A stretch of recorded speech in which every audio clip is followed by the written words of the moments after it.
ఈ వీడియో చూస్తున్న అందరికీ నా నమస్కారాలు. హాయ్ ఫ్రెండ్స్, నేను మీ Mahesh and welcome back to my channel SS astrology. మనం ఈ వీడియోలో డిస్కస్ చేయబోయే టాపిక్ ఏంటంటే రవిగ్రహం భాగ్యస్థానంలో ఉంటే ఫలితాలు అనేవి ఏ విధంగా ఉంటాయి అనే విషయాన్ని మనం చూద్దాము. ముందుగా ఈ భాగ్యస్థానం అనేది లక్ష్మీ స్థానంగా ఒక శుభస్థానంగా చెప్పొచ్చు. ఇటువంటి సహజంగా పాపత్వం పొందిన గ్రహాలు సాధారణంగా ఇటువంటి కోణస్థానంలో ఉంటే బాగానే యోగిస్తారని మనం చెప్పొచ్చు. కాకపోతే రవిగ్రహం మీ లగ్నానికి పాపిగా ఉంటూ అట్లా భాగ్యస్థానంలో కనుక ప్లేస్ అయి ఉంటే మాత్రం రవిగ్రహం యోగిస్తాడు, కానీ ఆ భావాన్ని కొద్దిగా చెడగొట్టే ప్రయత్నం అనేది చేసేదానికి అవకాశం ఉంటుంది. ఫర్ ఎగ్జాంపుల్గా కన్యా లగ్నం తీసుకున్నట్లయితే రవిగ్రహానికి వ్యయపత్యం వస్తుంది. ఇప్పుడు ఇటువంటి రవిగ్రహం వెళ్ళి అక్కడ భాగ్యస్థానంలో ఉంటే ఆ భాగ్యస్థానంలో రవిగ్రహం ఎంతోమంది పాజిటివ్గా పనిచేసినప్పటికీ ఆ భాగ్యస్థానం సంబంధించిన ఏదో ఒక భావం అనేది కొద్దిగా దెబ్బతినే అవకాశం ఉంటుందన్నమాట. భాగ్యస్థానం అనేది సాధారణంగా పితృస్థానం అని హయ్యర్ నాలెడ్జ్కి, హయ్యర్ ఎడ్యుకేషన్కి, రిలీజన్కి ఉండే కస్టమ్స్ అండ్ ట్రెడిషన్స్ గురించి కూడా ఈ భాగ్యస్థానం అనేది ఇండికేట్ చేస్తుంది మనం చెప్పొచ్చు. కాబట్టి ఇక్కడ కన్యా లగ్నం వారికి వెళ్ళి ఈ విధంగా వ్యయాధిపతి వెళ్ళి అక్కడ భాగ్యస్థానం ప్లేస్ అవడం వల్ల ఇప్పుడు నేను చెప్పిన భావాల్లో ఏదో ఒక భావం అనేది కొద్దిగా దెబ్బతినే అవకాశం ఉంటుంది మనం ఫైనల్గా చెప్పొచ్చు అనమాట.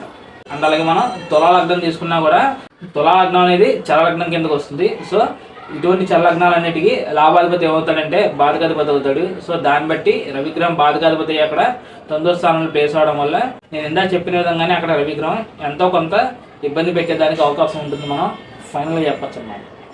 ఒకవేళ అలా కాకుండా మీ లగ్నాలకి శుభుడుగా ఉంటూ రవిగ్రహం ఈ విధంగా భాగ్యస్థానంలో ప్లేస్ అయింటే అక్కడ ఎక్సలెంట్గా రిజల్ట్స్ అనేవి ఇచ్చేదానికి అవకాశం ఉంటుందని మనం చెప్పచ్చు. ప్రధానంగా గురుపాద లగ్నాల వారికి ఈ కాంబినేషన్ అనేది కొద్దిగా ఎక్కువగా పాజిటివ్గా పనిచేసేదానికి అవకాశం ఉంటుంది. ఆ పాజిటివ్ రిజల్ట్స్ అనేవి ఏ విధంగా ఉంటాయి ఇప్పుడు మనం చూద్దాం. రవిగ్రహాన్ని మనం ఆత్మకారకుడిగా తీసుకోవడం జరుగుతుంది.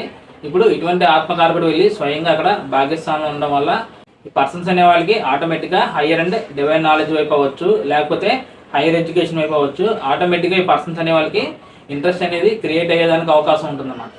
ఆ విధంగానే ఈ పర్సన్స్ అనేవాళ్ళు వాళ్ళకి ఇష్టమైన విషయాల్లో ఒక హయ్యర్ లెవెల్ ఆఫ్ నాలెడ్జ్ని సెక్యూర్ చేయడం అనేది జరుగుతుందని మనం చెప్పచ్చు. ఒకవేళ ఫర్ ఎగ్జాంపుల్గా ఇదే భాగ్యస్థానంలో గురుగ్రహం కనుక ఉన్నట్లయితే ఆ సెక్యూర్ చేసే నాలెడ్జ్ అనేది 10 మంది వరకు రీచ్ అవ్వాలని కోరుకుంటాడు మనం చెప్పచ్చు. ఇప్పుడు రవిగ్రహం అక్కడ ఏ విధంగా పనిచేస్తాడంటే ఆయన సెక్యూర్ చేసిన నాలెడ్జ్ అనేది 10 మందికి వెళ్ళాలనే కోరిక అనేది ఆయనకి ఉంటుంది. కానీ సో దానికన్నా ముందు ఈ రవిగ్రహం పవర్ని, అథారిటీని వీటిని ఇండికేట్ చేయడం జరుగుతుంది. కాబట్టి దానివల్ల ఈ పర్సన్స్ అనేవాళ్ళు ఏ విధంగా ఉండే అవకాశం ఉంటుందంటే వాళ్ళు సంపాదించిన నాలెడ్జ్ వల్ల వాళ్ళకి సమాజంలో ఒక గొప్ప పేరు అవ్వచ్చు, గుర్తింపు అవ్వచ్చు.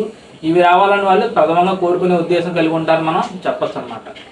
రవిగ్రహం ఈగోను కూడా ఇండికేట్ చేస్తాడు. కాబట్టి దీని కారణంగా వాళ్ళు గెయిన్ చేసిన హయ్యర్ లెవెల్ ఆఫ్ నాలెడ్జ్ అవ్వచ్చు, లేకపోతే హయ్యర్ లెవెల్ ఆఫ్ ఎడ్యుకేషన్ అవ్వచ్చు, దాని పట్ల వీళ్ళకి ఈగో ఫీలింగ్ అనేది ఉండేదానికి అవకాశం ఉంటుంది అనమాట. ఈ పర్టికులర్ విషయంలో లేకపోతే ఒక పర్టికులర్ సబ్జెక్ట్లో నాకు తెలిసిన విషయాలు ఎవరికి తెలియవు అనే ఉద్దేశంతో ఈ పర్సన్స్ అనే వాళ్ళు ఉంటారు. అండ్ అలాగే 9th హౌస్ అనేది అక్కడ own set of beliefs and ట్రెడిషన్స్ని ఇండికేట్ చేస్తుంది. కాబట్టి దీన్ని బట్టి ఈ పర్సన్స్ అనే వాళ్ళు వీళ్ళు నమ్మిన సిద్ధాంతాన్ని మాత్రమే ఎక్కువగా ఫాలో అయ్యేదానికి అవకాశం ఉంటుంది. వేరే వాళ్ళు ఎవరైనా వచ్చి దీనికి వ్యతిరేకంగా ప్రవర్తించినా లేకపోతే చెప్పినా వీళ్ళు అసలు దాన్ని ఏమాత్రం పట్టించుకోకుండా వాళ్ళ వైపు తిరిగి రివర్స్ అయ్యేదానికి అవకాశం ఉంటుంది మనం చెప్పచ్చు అనమాట. ఇటువంటి కాంబినేషన్ అనేది ఉండడం వల్ల వీళ్ళ ఫాదర్ అవ్వచ్చు, లేకపోతే వీళ్ళకు దొరికే గురువులు అవ్వచ్చు.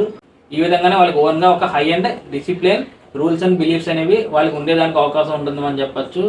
వాళ్ళకు ఉండే సిద్ధాంతాలు, నమ్మకాలు ఈ పర్సన్స్ని బాగా ప్రభావితం చేసే అవకాశం ఉంటుంది మనం చెప్పచ్చు. అండ్ అలాగే ఫర్ ఎగ్జాంపుల్గా అక్కడ రవిగ్రహానికి 6వ స్థానంతో కనెక్షన్ కానీ లేకపోతే 10వ స్థానంతో కనెక్షన్ కానీ వచ్చినట్లయితే ఈ పర్సన్స్ అనేవాళ్ళు ఒక రిలీజన్ పట్ల అవ్వచ్చు, లేకపోతే ఒక లా పట్ల అవ్వచ్చు, ఒక హై లెవెల్ ఆఫ్ పొజిషన్ కూడా వీళ్ళకి వచ్చేదానికి అవకాశం ఉంటుంది మనం చెప్పచ్చు. అండ్ అలాగే అక్కడ భాగ్యస్థానంలో రవిగ్రహం ఆయన యొక్క 7వ దృష్టితో 3వ స్థానం చూడడం జరుగుతుంది. ఇప్పుడు 3వ స్థానం అనేది దేని గురించి చెప్తుందంటే కమ్యూనికేషన్ గురించి, మీడియా గురించి చెప్తుంది. భాగ్యస్థానం అనేది ఏమి ఇండికేట్ చేస్తుందంటే ఆ 3వ స్థానం వల్ల వచ్చిన రిజల్ట్ అనేది ఇండికేట్ చేస్తుంది.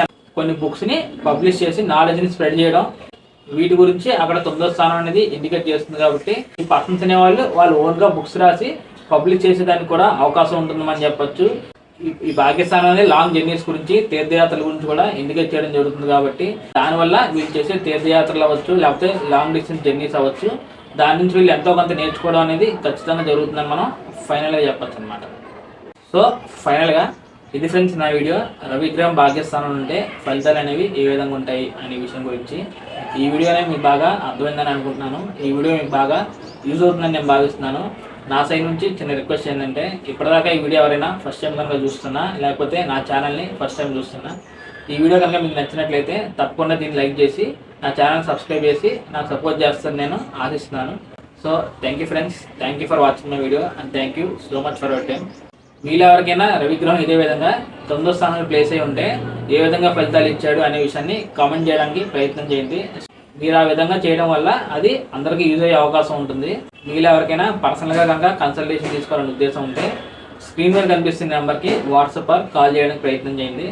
సో నేను వచ్చే అప్కమింగ్ వీడియోలో మరి ఇంట్రెస్టింగ్ వీడియోతో మీ ముందుకు వచ్చే ప్రయత్నం అనేది ఖచ్చితంగా చేస్తాను. సో అంతవరకు bye friends, see you very soon.